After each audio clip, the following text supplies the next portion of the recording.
Hello po mga Mars. Magluluto po tayo ngayon ng beef steak. Ngayon, ipiprepare ko muna po. Ito po, nakabili na po ako ng ng beef. Ano po to? Lomo. Lomo po to ng baka.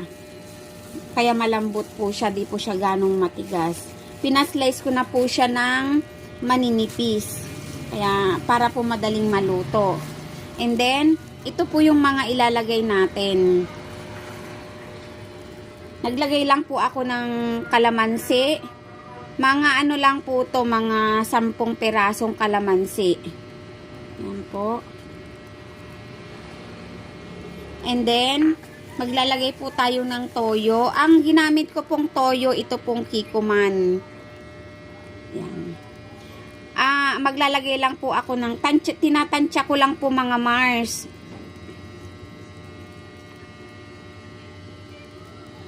Bahala na rin po kayong magtansya. Tansya lang po sa akin mga Mars, di ko na po sinusukat.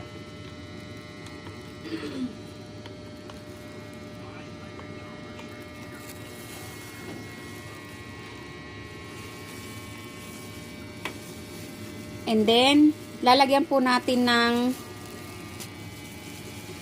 paminta. Ayan. And then, ito po mga Mars, lalagyan ko po ng garlic powder.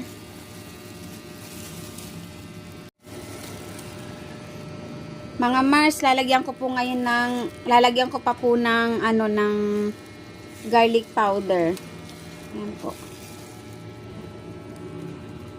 Mga Mars, tansya lang po yung ginawa ko. And then, halu-haluin po natin.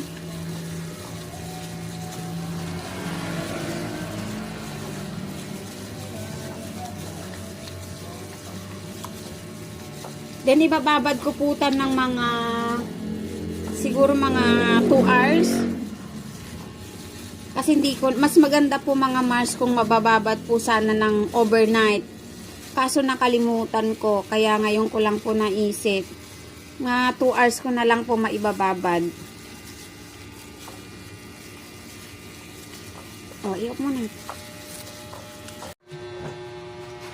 Luto na po ang ating beef steak. Tara, kain na po tayo mga Mars. Sigurado mapapa-analyze po tayo nito. Yun lang po. Thank you for watching.